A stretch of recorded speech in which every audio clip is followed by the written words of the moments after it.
Bom, em discurso no Parlamento Europeu, que tem sede na Bélgica, o ex-presidente Luiz Inácio Lula da Silva falou sobre ter o ex-governador de São Paulo, Geraldo Alckmin, como um possível candidato a vice em sua chapa presidencial. Lula disse que não havia nada que tivesse acontecido entre ele e Alckmin que não pudesse ser reconciliado. O ex-presidente afirmou ainda que tem uma extraordinária relação de respeito com o ex-governador. Contudo, disse que quando for oficializado como pré-candidato do partido, e isso se aceitar, irá analisar os nomes para o seu vice. Essa questão do Lula, né, com relação, aliás, tomou todo mundo de surpresa, né, essa questão de uma possível chapa entre Lula e Alckmin, e mexeu com o cenário político. Eu vou passar aqui a bola para o Zé Guilherme e também para o Sebastião. Aliás, quero aqui saudar o Dr. Sebastião Domingues, que está conosco ao vivo. Dr. Sebastião, seja bem-vindo, bom dia.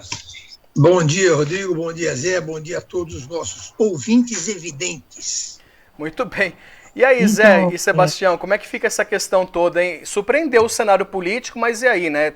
Tem muita água para rolar até as eleições de 2022, né? Não é, doutor? Eu acho que... muita... Olha, tem umas coisas que você teve vontade de dar risada, né?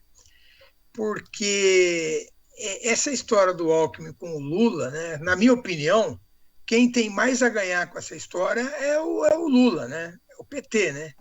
Porque os eleitores do Alckmin podem até migrar um pouco para o Lula, né? Mas me causou realmente muita estranheza isso aí, porque quem acompanhou a eleição do Lula quando o Alckmin foi candidato, quer dizer, ali todo mundo puxou a espada e saiu, né?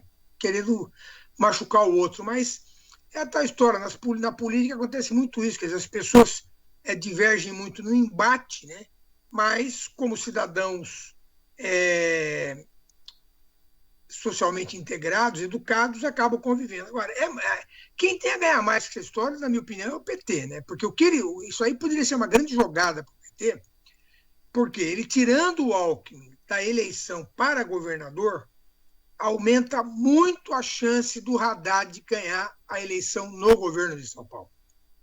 E o governo de São Paulo é sempre um posto muito importante, muito almejado pelos políticos em geral, por ser o maior estado da nação, o maior orçamento do país depois da União é o do estado de São Paulo, quer dizer, tem poder econômico e também é o estado de maior população, né? Então, mas eu acho muito importante ser governador de São Paulo.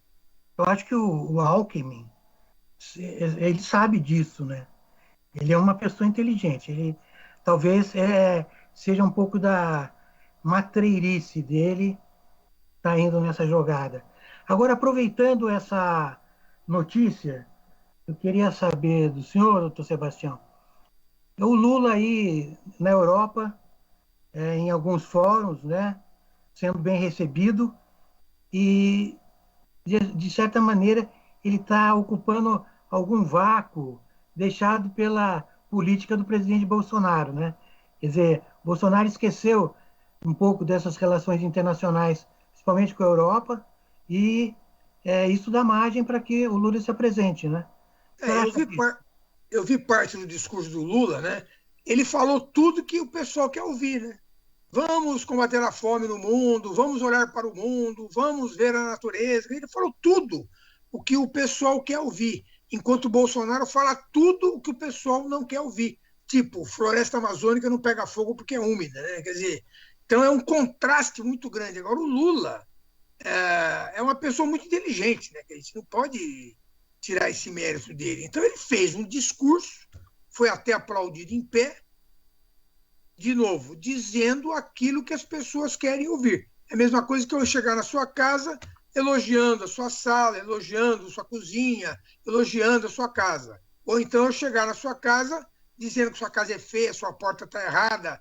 É a mesma coisa, quer dizer, a recepção é totalmente diferente, né? O Bolsonaro chega. Aliás, o Bolsonaro nem chegou, né, na verdade, ele não foi, né? Quer dizer, ele foi lá fazer a visita para a Itália, fazer as visitas que ele quis fazer. Mas aonde ele tinha que ir mesmo, ele não foi. Quer dizer, e o outro chega falando tudo que o pessoal quer ouvir. Agora, para nós aqui é triste, né? Porque a gente sabe tudo o que aconteceu no governo do PT, né? Mas, enfim. Tá bom. Então, Rodrigo. Deixa eu colocar então aí mais uma sementinha nessa discussão, já que outra situação que movimenta bastante o cenário político, né, é diante das prévias do PSDB. Os pré-candidatos do PSDB à presidência em 2022, né, que disputam aí a vaga, o governador de São Paulo, João Dória, e o ex-senador Arthur Vigílio, afirmaram em uma nota conjunta que receberam uma proposta do representante do governador do Rio Grande do Sul, o Eduardo Leite, que é o rival na disputa, para adiar a votação que está agendada para o próximo domingo, dia 21 agora.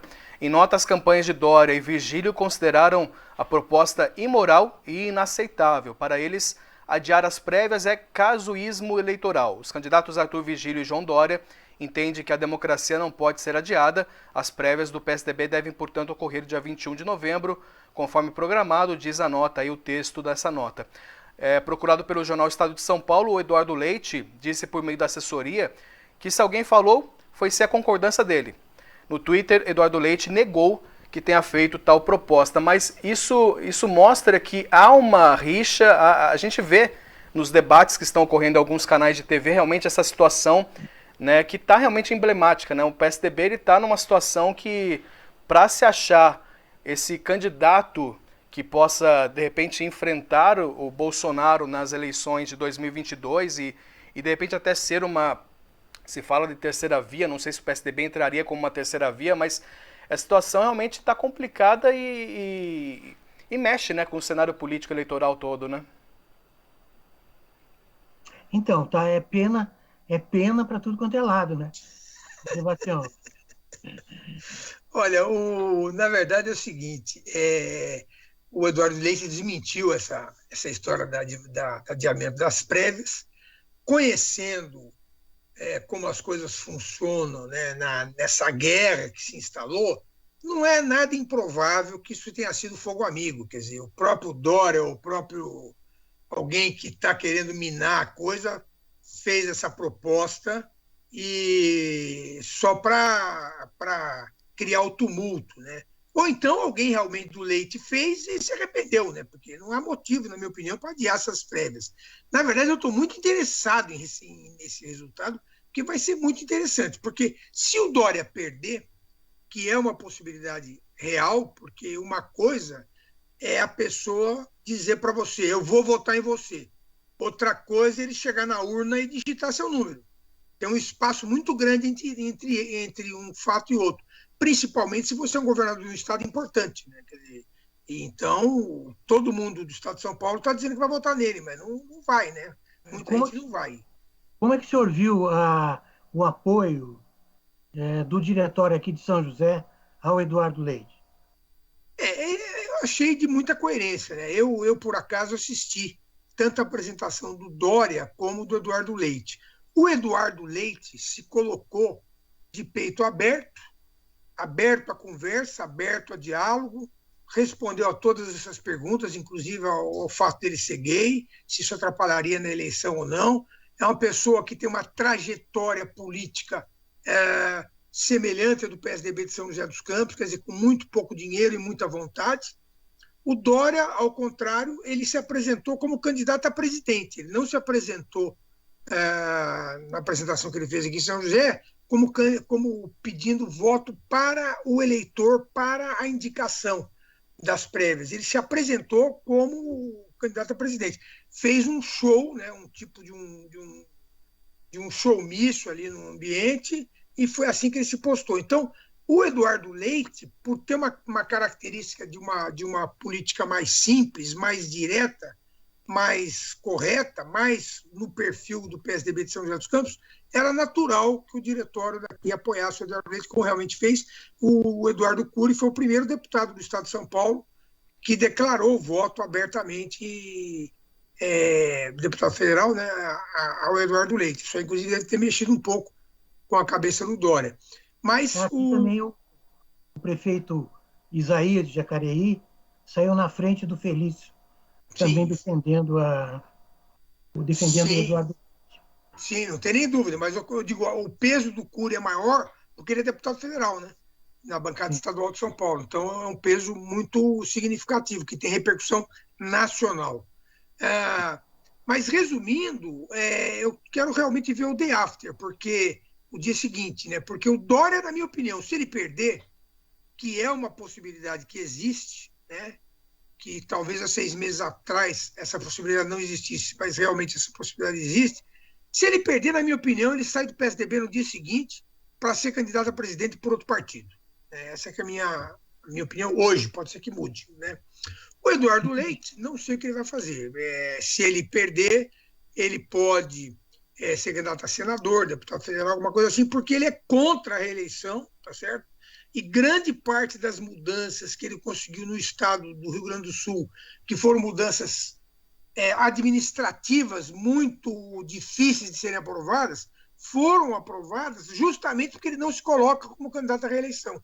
Então, isso permitiu aos deputados confiarem na possibilidade deles, deputados, virem a ser candidato a governador e se beneficiarem dessas reformas, né? Porque, normalmente, os candidatos, os executivos, eles não fazem as reformas que precisam ser feitas porque eles estão pensando na eleição futura, na reeleição deles. Então, é muito importante quando o candidato não se coloca à reeleição, porque ele consegue fazer as reformas que lá eram estruturais e muito importantes. O Rio Grande do Sul, há 3 meses, não pagava o salário em dia, né? Só para vocês terem uma ideia, quando ele assumiu lá o governo. Então, o Eduardo Leite, não sei o que vai acontecer com ele caso ele perca. Ele, pela postura dele, tá? Pela postura dele, eu até acredito que ele apoiaria o Dória numa eventual candidatura se o Dória ganhar. Porque o Eduardo Leite me pareceu uma pessoa mais transparente, mais assim, aberta nas colocações dele, né? Mas realmente vai ser interessante observar essa eleição aí, essa escolha dos pré-candidatos do PSDB e vamos ver o que acontece, né? Porque o PSDB está numa linha, como é que eu vou dizer, numa linha descendente, né? Quer dizer, pouco provável que ele tenha um candidato a presidente forte, porque suponhamos que seja o Dória e não há terceira via. Eu acredito que o Dória não tenha muita penetração no Brasil como um todo, né? Pela figura muito paulistana, muito almofadinha que ele tem, eu acho que é de baixa penetração nos outros estados, né? Mas vamos ver, vai ser muito interessante acompanhar essas prévias no próximo domingo aí. Obrigado, doutor Sebastião.